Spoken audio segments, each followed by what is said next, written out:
é o Evangelho segundo Jesus, a palavra eterna, a psicologia perene, a palavra da vida que ressuscita mortos. Eu vou continuar no dia de hoje em Romanos. Ontem eu falei quase 1 hora, e dizendo isso eu não estou querendo fazer você correr nem apavorá-lo. Deixa eu tentar ser menor, mais diminuto, mas eu não estou conseguindo. Mas não vou a lugar nenhum. Fica aí pelo menos esses primeiros 20 minutos. Ontem eu li em Romanos, no capítulo 7, e comecei a ler do verso 13 em diante. Expliquei que no contexto, Paulo estava olhando para dentro da situação da mente, coração, comportamento dele próprio e encarando a sua fissura essencial, sua psicose mais primal, sua esquizofrenia mais latente. Ele diz: há uma rachadura em mim. Eu conheço bem e nem sempre o pratico, conheço o mal e nem sempre o evito. Eu encontro uma luta dentro de mim, de que com a mente eu aprendo, e no caso dele aprendeu mesmo, o significado da lei de Deus, e ele diz: não vi nada errado nela, ela é pura, santa e justa. Tudo que ela recomenda é para o bem, é para a vida de todos. E conquanto eu concorde com ela, com a minha mente, eu encontro uma pulsão estranha se manifestando a partir desse agente orgânico psíquico que me habita. E esse é o meu conflito. E ele disse: sou um homem desgraçado se o que me sobrou da vida foi existir assim, esmagado por uma consciência divina, à qual eu dou razão, digo amém, ela é verdadeira, lei para o bem, tudo que ela propõe é bom. Não ter nenhum Deus tira o teto, o limite. Não fazer imagens de escultura não nos diminui, porque a gente fica do tamanho daquilo que a gente cultua. Guardar um dia para o silêncio, para a pacificação, para a santificação, para o cuidado pessoal e para a alegria espiritual, é uma terapia para qualquer um. Honrar pai e mãe, pode haver coisa melhor que evoque mais bênçãos divinas sobre um ser humano do que carregar essa gratidão cuidadora para com aqueles que cuidaram deles, que os protegeram, ou até para com aqueles que não foram bons pais, mas você os melhora em você e os trata com a dignidade necessária. Não adulterar, onde é que é ruim? Não trair. Sua mulher não vai reclamar, seu marido com certeza não. A mulher do próximo, que porventura a você se entregue, não terá os problemas no própria alma e na mentira e no esfacelamento de caráter que ela terá se continuar praticando isso com você, e nem correrá o risco de machucar toda a casa e a família dela, porque o adultério pulveriza, desconstrói o caráter e ensina e bota você num caminho de engano, mentira e ilusão. Como não furtarás, não roubarás, não te apropriarás do que não é teu, em perspectiva alguma. Não cobiçarás. O que pode haver de ruim nisso? Não cobiçar é aprender o contentamento pessoal com o que se tem e a capacidade de abençoar com alegria o que o outro conseguiu. Isso só produz um ser humano maravilhoso. Então Paulo diz, quanto mais eu conheci a lei de Deus, mas eu vi que ela era pura, santa e justa, e eu concordo com ela. Minha mente diz sim, mas tem uma outra coisa. Um agente desconhecido que brota de dentro de mim, que é o pecado que habita em mim, que eclode do meu interior contra aquilo que eu aprovo com a mente e me coloca num caminho de conflito, de belicosidade existencial, emocional, psicológica contra o que eu sei que é certo, bom e justo. E em momentos que eu não espero, eu tropeço naquilo que eu detesto e deixo de fazer aquilo que eu aprovo. Essa é a condição do ser humano vivendo por si mesmo os dilemas angustiosos da presente existência, até que ele vai e nos dias de hoje ele procura terapia. Ele procura ajuda, porque a exacerbação, o aumento, o dilatamento, o exagero, a obsessão, a fixação nessa angústia, nesse conflito, nessa milícia de antagonismo interior do ser contra o ser, é o que faz a esquizofrenia crescer, é o que faz a bipolaridade se aumentar, é o que faz a depressão se enraizar, é o que faz o caráter se liquefazer na prática constante disso, é o que instala o pior de nós em nós. E tanto mais quanto a gente lute contra isso apenas com a força da disciplina, do comportamento behaviorista, mas a gente descobre que tanto maior quanto seja o esforço, maior será a pulsão que vai eclodir do interior. Aí durante o papo, o Braulio me perguntou se o que eu tinha acabado de dizer encontrava alguma ressonância, algum eco na teoria, na construção de natureza estruturante e topográfica da teoria psicanalítica de Sigmund Freud. Eu falei, os elementos estão aí, com sua correspondência. Você pode chamar o que Paulo chama de pecado que habita em mim, que é de onde procede o incompreensível, aquilo que está para além da lógica e que eclode muitas vezes até a revelia, é o id, é o inconsciente da gente. Aquilo que ele chama de a minha mente, você pode chamar de o consciente. E o que ele chama de a lei, você pode chamar de superego, que é o que coloca sobre você a consciência que vai sendo estruturada de muitas formas diferentes no curso da existência de cada um de nós. Na de Paulo foi de um outro modo que eu expliquei ontem, e a minha fala está gravada aí no YouTube para você assistir logo depois e entender, é importante. Bom, então eu disse que o teto da psicanálise chega até aí.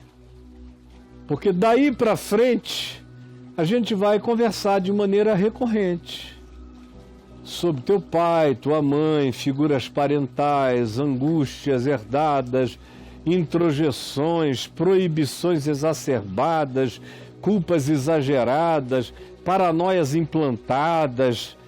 E aí é uma fauna de aflições e de monstrificações e de híbridos psicológicos que vão se formando dentro da gente, de centauros, de bestas e de humanos, nos apavorando no labirinto do nosso ser, desde o inconsciente ao consciente e o acachapamento culposo que a lei traz e provoca essa culpa sem solução no ser. Esse latejamento. Se você partir para a linha junguiana, a solução vai ser: entre em estado de romance com a sua sombra. É o melhor que se pode propor. Ela está aí, vai ficar aí, não vai sair daí, então trate-a bem. Romanceie a sua sombra. Acolha-a. Dialogue com ela, converse com ela, porque solução para além disso não se vai encontrar. Se você for para uma linha de natureza mais behaviorista, vão tentar ensinar para você uma psicologia que é só um pouco melhor do que a do César Millan, de como se condiciona animais para terem um comportamento melhorado. Mas não se impede a eclosão de tempo em tempo dessa coisa que é o pecado que habita na gente, que nos assusta, mesmo quando em todo estado de vigilância nós estamos. Frequentemente isso brota contra a nossa própria vigilância. E esse é o teto. E ficar aí, como Paulo diz aqui, é ser um homem desventurado. Ele diz: desventurado o homem que eu sou. Isso não é ainda satisfatório. Quem me livrará do corpo desta morte? Aí ele introduz algo que é inadmissível no nosso ambiente psicológico. Porque no nosso ambiente psicológico, o melhor que a gente faz é entrar em estado de domesticação ou de tentativa de convívio desangustiado com essas manifestações, o que depois de um tempo, na mente de alguns, ou isso se transforma numa atitude de dessensibilização, ou se transforma num processo psicológico de dissociação. Eu quero me negar e me dissociar de que dentro de mim me habita o que eu não controlo, muitas vezes. Ou, como eu já disse hoje mesmo aqui, surgem todas as exacerbações. Se a culpa é demais, se a paranoia é uma coisa indizível, todas as coisas aumentam e o melhor que você consegue é um diálogo crônico com alguém que te acalma uma vez na semana. Mas não existe em nenhuma ciência da mente e da alma o cetro que diz: graças a Deus por Jesus, que levou sobre si as nossas culpas, as nossas iniquidades, os nossos pecados, as nossas dores, as nossas contradições, as nossas feiuras, os nossos horrores, e nos concedeu, se crermos que a nossa incongruência teve a sua convergência para Ele, Jesus, e que, independentemente do que nos tenha acontecido de maneira concreta e factual, já como experiência psicológica e existencial, Ele nos declara antecipadamente perdoados. E diz: estão perdoados os teus pecados. Está tudo igual, mas Ele diz: estão perdoados os teus pecados. Quer saber por quê? Porque eu levei. Eu tomei. Aquele que não teve pecado, Deus o fez pecado por nós. Estão perdoados os teus pecados. E aí, dentro de você, continua ainda tudo igual. Mas se você crê, o eixo angustioso sai de dentro de você e se transfere para a cruz. A projeção sai de mim e é pregada na cruz do Calvário. É o que Paulo ensina. Toda essa conflituosidade de dívidas e de débitos humanos que eu vivo em mim e vivo contra o meu próximo e vivo contra mim mesmo. Tudo isso, quando eu creio que ele levou, é transferido para ele. Aquele que não teve pecado, Deus o fez pecado por nós. E eu passo a ser agora um alforriado. Um alforriado. Eu não tenho o poder de apagar o que passou, não tenho o poder de instantaneamente dizer o que é não é mais, e não tenho a arrogância de dizer que nunca mais nada acontecerá.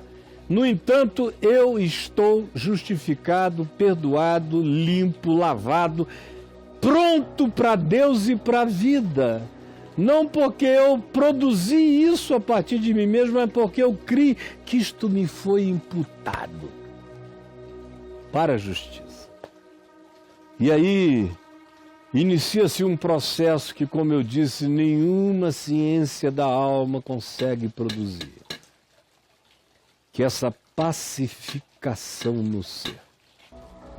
E o estranho, como eu tenho dito milhares de vezes, é que eu só começo a encontrar essa serenidade interior depois que eu sei que estou perdoado. Eu não sou pacificado porque eu consigo controlar o meu inconsciente, o id. Eu não sou pacificado porque eu tenho controle absoluto sobre a minha mente. E nem sou pacificado porque eu seja coerente em relação à lei de Deus totalmente. Às vezes eu sou do lado de fora, mas descubro que na minha interioridade eu não sou.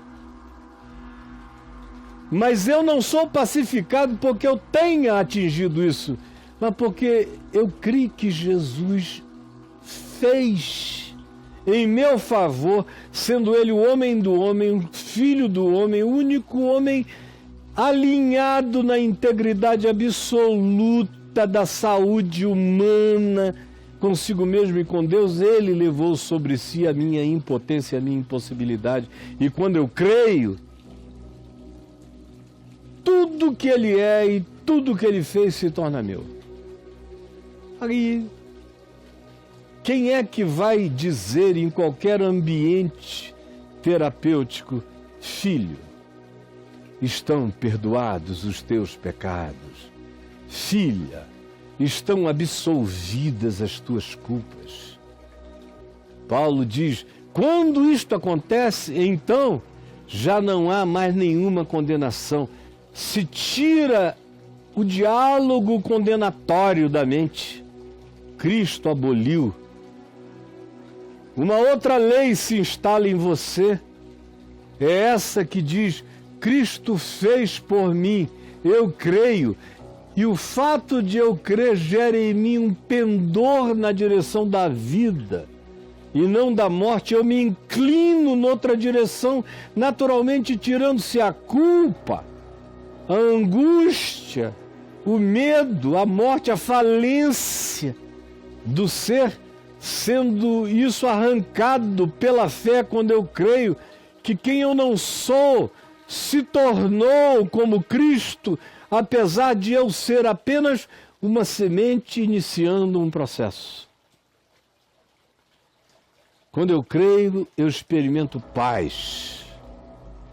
E aí eu quero ler para você e com você, do verso 12 em diante, que é o prosseguimento, que diz assim: pois, por causa disso tudo que eu falei até agora, por causa dessa explicação, assim, desse modo, meus irmãos, meus queridos, nós não temos nenhum compromisso de agradar a carne, de viver para nenhuma forma de transgressão. Nós não temos nenhum compromisso de manter a nossa animalidade em estado de eclosão. Se alguém me perguntasse o que você acha que é o inconsciente humano, sinceramente, para mim, não estou buscando acordo de ninguém, mas para mim, o inconsciente humano é o acumulado instintual de toda a existência de significado animal desde o estado semiconsciente dos primatas, de onde decorremos, viajando por tudo que experimentamos no curso desses últimos 150 mil anos, e especialmente no curso dos últimos 70 mil anos, onde a produção cultural é distinguível do ponto de vista paleontológico e arqueológico, e aonde você vê os ódios se manifestando, as raivas, as guerras começam, são homo sapiens contra neandertais, contra outros seres, contra criaturas semelhantes como Homo erectus vivendo entre nós, e como nós nos devoramos e nos comemos e nos desenvolvemos como bichos predadores, ao mesmo tempo em que tinha uma consciência em nós. Isso gerou um poço sem fundo, que de alguns anos para cá a gente chama de inconsciente, que é de onde brotam bestas feras diante de nós.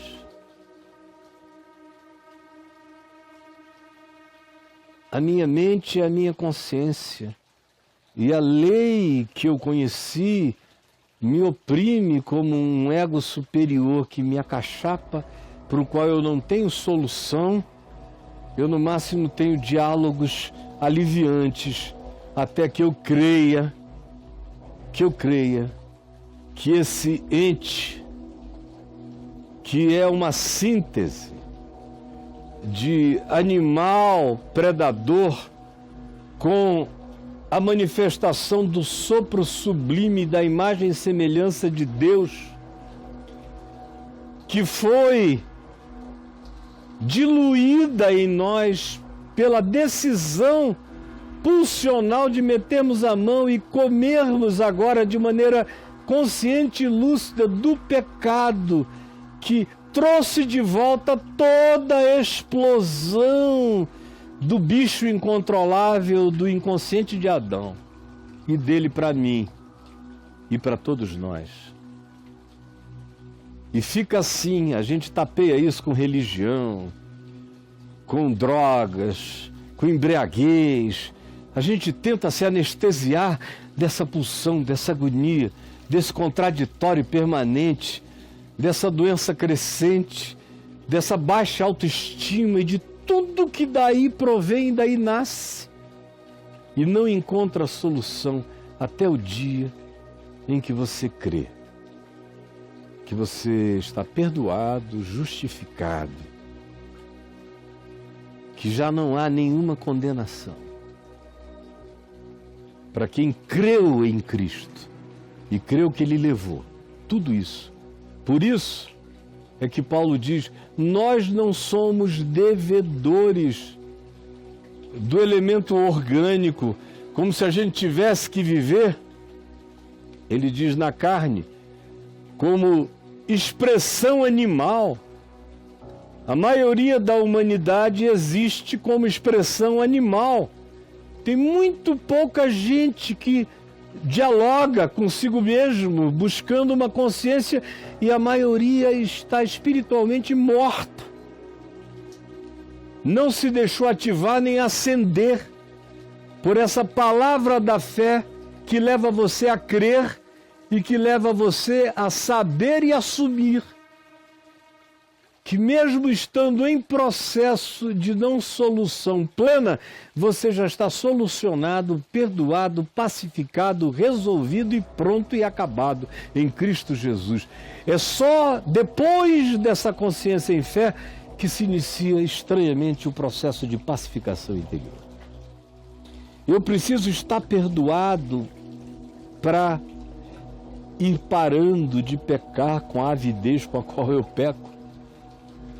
É estranho, eu não me preparo para Deus, é Deus que me prepara para mim. Não sou eu que me preparo para Deus, é Deus que em Cristo me perdoa e me prepara para mim, para que eu entre num estado de pacificação sem nenhum compromisso com a animalidade predatória. Porque se viverdes segundo a animalidade predatória, segundo a carne, caminhais para a morte. Paulo diz, sereis como animais que quando morrem, morrem. Como o livro do Gênesis diz, morrendo, morrereis. Quem escolhe viver como animal morrerá. No entanto, se pelo Espírito Santo, pela submissão ao Evangelho, pela fé que crê que Jesus tomou e levou e consumou em si tudo quanto seja contradição humana, porque Ele é o Filho do Homem, se por essa consciência espiritual vocês mortificarem os privilégios do bicho, do ser instintual, do ser do ódio, da predatoriedade, da raiva, da cobiça, da disputa, da competição, do ciúme, da inveja, da facção, da destruição. Se for melhor para mim que o outro se dane. Se pelo Espírito de Deus, pelo Evangelho de Cristo, me submetendo à mente de Cristo, que é a lei da vida, que é o Evangelho, eu não mortificar esses feitos doentes da morte, eu morro. Mas se eu mortificar e deixar acender em mim a lei da vida que cresce pela fé todo dia, quando eu me submeto em amor à obediência do Evangelho, então eu viverei. Pois todos aqueles que se deixam guiar pela mente de Cristo, pelo Espírito de Cristo, pela palavra de Cristo, crescem para se tornarem filhos de Deus. Não mais filhos do primeiro Adão, não filhos do animal em conflito, não filhos da herança primeva, animalesca, predatória, dentro de nós, eclodindo no nosso inconsciente. Ao contrário, quando você conscientemente diz, eu me submeto, e você começa a obedecer à lei do amor, já não a partir da tentativa pessoal de ser um ente agradável a Deus, mas saber que Jesus é a minha solução eterna, e quando eu creio nisso, eu começo a receber pela fé a pacificação do que Ele já realizou como conclusão de coerência absoluta em meu favor e em favor de todos os homens. Isso é me deixar conduzir, guiar, crescer como um filho de Deus, que é filho de Deus pela fé em Cristo, para se tornar filho de Deus, manifestando as obras de amor, de fé do Pai, como Jesus disse. O Pai é assim, sejam como o Pai, imitem o Pai, porque não recebestes espírito de escravidão, espírito de medo, de pânico, de aflição, de fobia. Não recebestes esse espírito para viverdes assim, com medo de tudo, atemorizados, sob juízo, angustiados. Mas ao contrário, vocês receberam um espírito do Pai, o espírito da liberdade. Vocês foram adotados em Cristo Jesus. O ente orgânico que morria na sua organicidade, agora pela fé transcende. O corpo volta ao pó como era, mas o espírito vai para Deus que o deu. E você pode ouvir, pregado numa cruz, condenado por seus pecados, Jesus lhe dizer, hoje mesmo estarás comigo no paraíso. Portanto, não andeis atemorizados, não tenham medo de mais nada. Vocês foram livres do pavor, da fobia, da angústia, da morte, dessa latência culposa que só alimentava mais e mais o espírito da transgressão, dava de comer a vocês com as colheradas da morte. Tudo isso foi mudado, agora vocês estão sentados na mesa da segurança, comendo o pão eterno da justificação em Jesus, bebendo do vinho da alegria de Deus no coração, recebestes o Espírito de adoção, baseados no qual dizeis, papaizinho, sem medo, com intimidade, incluídos. Ora, o Espírito Santo, o Espírito de Cristo, o Espírito de Jesus, o Espírito da Palavra, testifica, testemunha, garante, estranhamente, ao nosso espírito, ao nosso ser mais profundo, que está mais profundamente assentado em nós do que o nosso próprio inconsciente. É esse ente original que está todavia morto, sepultado por delitos deliberados e por pecados à revelia. Isso é aceso, isso é despertado, é chamado à vida pelo milagre da palavra do Evangelho. Esse ente morto em delitos e pecados recebe vida e se levanta, justificado, ressuscitado, transcendido e, como Paulo diz, até mesmo assentado já nos lugares celestiais em Cristo Jesus. E que olha para os céus e chama Deus de Pai e o sabe no coração como seu paizinho. E recebe o testemunho do Espírito de Cristo, de que está tudo feito, tudo consumado, tudo pacificado. Ora, se somos filhos, somos herdeiros. Herdeiros. Herdeiros de Deus. Co-herdeiros de Cristo. Tudo quanto seja a herança de Cristo passa a ser sua. Você sai de um estado de animal apavorado para um estado transcendido de filho de Deus, justificado e herdeiro da glória de Deus manifesta em Cristo. Herdeiro da mente de Cristo, herdeiro da alegria eterna de Jesus, herdeiro daquilo que em Jesus é o que faz a própria existência subsistir. Você passará a ser uma criatura em estado de energização das outras criaturas que existem.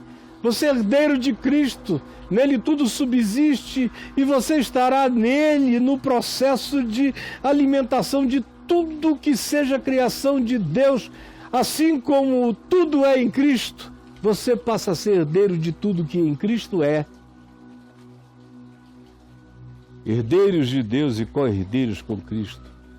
Se com Ele aguentarmos as lutas desse mundo, dessa vida, e não desistirmos, também com Ele seremos glorificados se não desistirmos da vereda e da jornada. E Paulo conclui dizendo, porque para mim tenho por absolutamente certo que mesmo os sofrimentos e as dificuldades do tempo presente não são para comparar com o eterno peso de glória que transforma uma criatura planetária que viveu processos de todas as animalidades, que chegou a uma consciência e disse eu em Adão, mas que submeteu essa consciência superior aos desejos, caprichos e pulsões, que não são apenas a de um animal que reconhece isso, não. É de algo mais profundo, porque Paulo diz, eu não compreendo isso. Vem de uma acumulação profunda. E você é tirado desse estado de humanidade que se animalizou até o fim, que se destituiu de tanta glória e graça que já nos eram no primeiro Adão. somos tirados dessa falência e mortos com Cristo e ressuscitados com Cristo, assentados com Cristo nos lugares celestiais e transcendemos a toda culpa, porque já não há mais nenhuma condenação, o que há é herança. E eu sou herdeiro de Deus e co-herdeiro com Cristo Jesus. Agora, se você achar que isso é uma viagem de Paulo, que eu comprei para mim, esse é um problema seu. Eu só sei o seguinte: eu estou em paz, estou justificado, estou em pé, uma alegria de viver, sem medo de morrer, com certeza de glória eterna e vazando essa energia que vaza de mim, mas não provém de mim, vem de algo eterno e infinitamente mais profundo do que o meu ser conseguiria produzir. É Cristo habitando em mim, que é a esperança dessa glória e que é a alegria dessa certeza que me faz chamar a Deus de Pai, de Abba. Senhor Jesus, por favor, permite, só o Teu Espírito pode esclarecer. Do contrário, é como tentar fazer um chimpanzé entender. Linguagem espiritual elevada. Do contrário, é tentar fazer um hipopótamo discernir. Do contrário, é tentar fazer um rinoceronte chorar de sensibilidade e compreensão.